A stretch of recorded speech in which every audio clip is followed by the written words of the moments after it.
ว่าน้ำมันโบมี่เลยพี่น้องปัญหาว่าน้ำมันขาดแคลน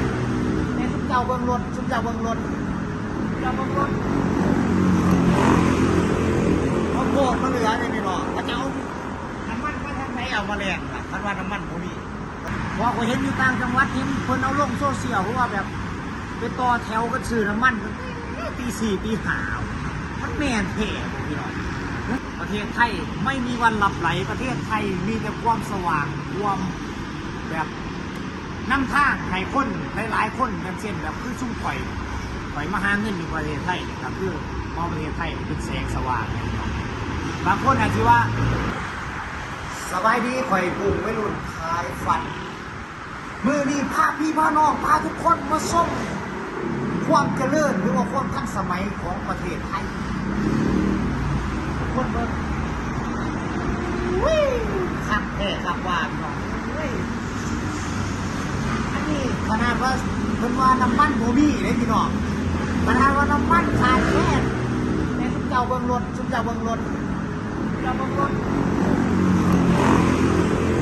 เขาโกรธมาเหลือเลยพี่น้องเขาจะเอาน้ำมันมาทางไหนเอามาแลกนะคันว่าน้ำมันโบมี่เพราะว่าน้ำมันเพิ่นนี่คือการขับเคลื่อนนะเคลื่อนโดยน้ำมันด้วยนี่ไม่มีวันนี่มือนี้มาอัปเดตให้เบิ่งเนาะว่าสถานการณ์หลังจากที่แบบอยู่ประเทศใดก็ว่าขาดแคลนน้ำมันเนาะแต่ว่าผมคือเห็นรถแรงรุ่นวันอันนี้ทางปั๊มเห็นไหมนี่ปั๊มปตทได้นี่เห็นป่ะนี่เห็นป่ะปั๊มปตทอยู่ข้างปั๊มเลยเขายังไม่สังเกตการณ์มึงนะว่าปั๊มปตทหรือว่าปั๊มอยู่ประเทศไทยนี่มันมีน้ำมันบ่หรือว่าโบมี่มันจะเพิ่งรถแรงเขาเนี่ยว่ารถมันสิหลายคือกันกับอยู่ต่างจังหวัดบ่พอเขาเห็นอยู่ต่างจังหวัดเห็นคนเอาลงโซเชียลเพราะว่าแบบไปต่อแถวก็ซื้อน้ำมันตีสี่ตีห้ามันแม่นเท่พี่น้องหรือว่าไปว่าญาติน้ำมันขาดแคลนซื้อก็เลยแบบไปกักตุนน้ำมันไว้ซื้อหรือว่าเนี่ยอะไรพวกเขาเรียนฟันก็จะมาเปิดปกติเลยปรับโปรโตคอลได้ดีกว่าเจ้าเรียนไม่เขาเรียนก็แบบสอนหรือว่ามันเหลือเป็นบางอย่างอันนี้คนเขาบอกรู้เนาะคนได้รู้คอมเมนต์มาบอกไว้เนี่ยแต่เมื่อนี้สิ่งที่ผมพามาเบิ่งหรือพามาเบิ่งคนเจริญคนทันสมัยของประเทศไทยคือเก่าพี่น้องเลยประเทศไทยผมมีวันมาสีแบบมืดผมมีวันที่ว่าแบบเอาง่ายๆก็คือผมมีวันที่จะลับไหลนะประเทศไทยนี่คือประเทศที่แสงสว่างไฟตามท้องถนนพี่น้องอยู่บ้านไฟนี่บ่มีบ้านไฟนี่มีได้ยินแต่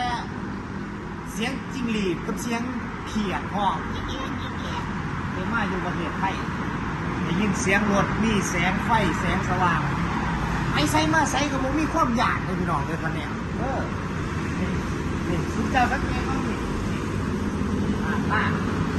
ไฟเต็มเลยพี่น้องนี่แต่ว่าไฟบอนซ่อนยังอย่างนี้มือนี่เขาบ้าบอนซ่อนรถพี่ก่อนเขาก็ลงไปแหละแต่ไฟครับมันไม่เห็นอีกผมก็ยังท่วงเลยพี่น้องเลยว่ารถประเทศไทยอันนี้เขามุ่งขาออกเลยพี่น้องมุ่งขาเขากรุงเทพที่ว่ามุ่งขาไหนคนโบลูกันในการข้างบ้านเพื่อนนี่ทางซีเลนนะพี่น้องทางซีเลนนี่แลนเส้นเดียวเลยอันนี้คือถนนลัดบ้านเพื่อนนะซีเลนพี่น้องเลยสุดยอดอันนี้ประเทศไทยคนเฮ็ดได้คักอันนี้ว่ะนี่แหละเป็นยังที่ว่าคอยมาบางคนอาจจะว่าคนมาอวยบริอวยเลยเพื่อนมีคนมาเบิ่งเลย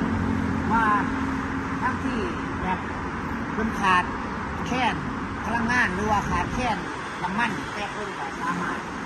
ลดมันยังขับเคลื่อนได้ซ้ำนี่ถ้าไม่น้ำมันโบเบิร์ตเป็นสิ่งที่ว่าซ้ำนี่พี่น้องในสิบัวปานแสงไม่งี้หอยบัวยิ้มหยักบอกโอ้อันนี้ก็มีเล่นทางหนึ่งได้ไหมน้องเดี๋ยวอยู่ป้าไปเบิ่งอีกเล่นทางหนึ่งนี่มาส้มอีกเล่นทางหนึ่งน้องจะเบิ่งว่าคอยอวยเอาบอกประเทศไทย คอยบริอวยนะอันนี้คือความจริงเรื่องจริงไฟเต็มถนน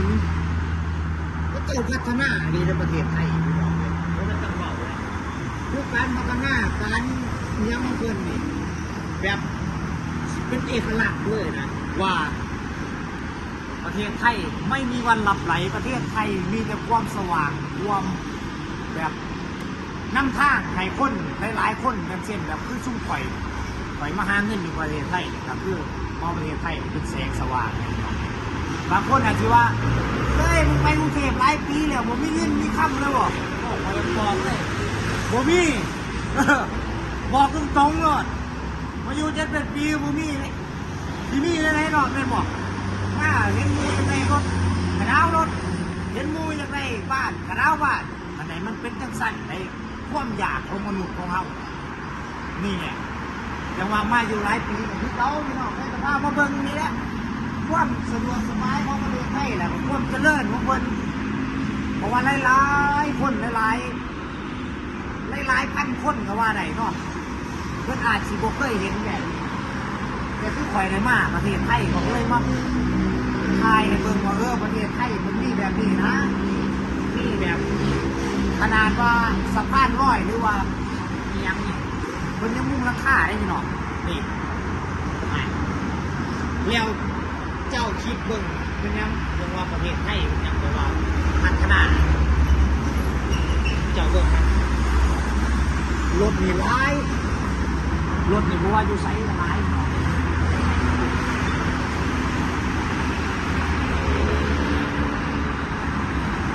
แลนแบบข้างทางละ4 เลนขึ้นไม่นี่ก็4 เลนไปนี่ก็4 เลนเจ้าคิดเบิ่งว่าคนมันนอกหรือปล่อยมาเบิ่งมาเห็นแล้วบางคนอาจจะว่าคุณมันนอกเพราะว่ามันมาเบิ่งนี่มันคือมาทั่วผมยอมรับได้ว่าผมเป็นคนมันนอกผมไม่เห็นแบบนี้จะเลื่อนมูจะเลื่อนตาคือความเป็นมันนอกของไฟไปบอกตามซื้อเลย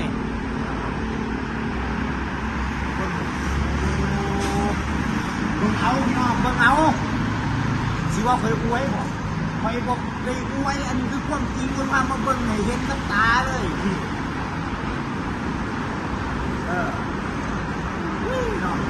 ขนาดว่าน้ำมันขาดแค่นั้นหรอกโดดยังหลายซัมดีถ้าน้ำมันบวขาดแค่นี้โอ้ยบอกเลยว่าเต็มถนนน่ะทางซีเรียสนี่เต็มเลยนะแต่อยู่จังหวัดอื่นไม่รู้นะแต่อยู่นครปฐมนี่คือปกติอยู่เลยพี่น้องเขาจะว่าปกติอยู่เลยเพราะว่าทราบไปสักติดรถเป็นอย่างนี้นี่แหละความเป็นมันนอกหน่อย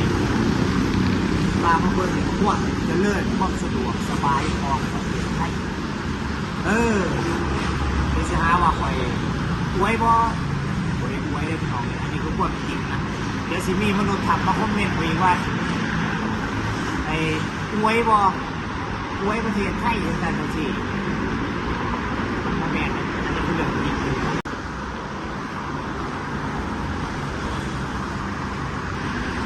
คลิปนี้พี่นี่ครับข้าทุกคนมาเบิ่งสักนิดนึงข้ามาเบิ่งความเจริญความสะดวกสบายของประเทศไทยที่เก่าขนาดนี้เพราะว่าหลังจากที่เบาปุ่มก็ได้อัพโหลดคลิปมาไลฟ์มือเลยคลิปยาวเพราะว่าอะไรเลยพามาชมอัปเดตสถานการณ์เรื่องการน้ำมันน้ำมันก็ยังมีรถเขาปกติคลิปนี้พี่นี่ก็เขาจบไปเพียงเท่านี้เนาะคลิปนี้พี่นี่ขอกล่าวคำว่าสบายดีสวัสดีครับ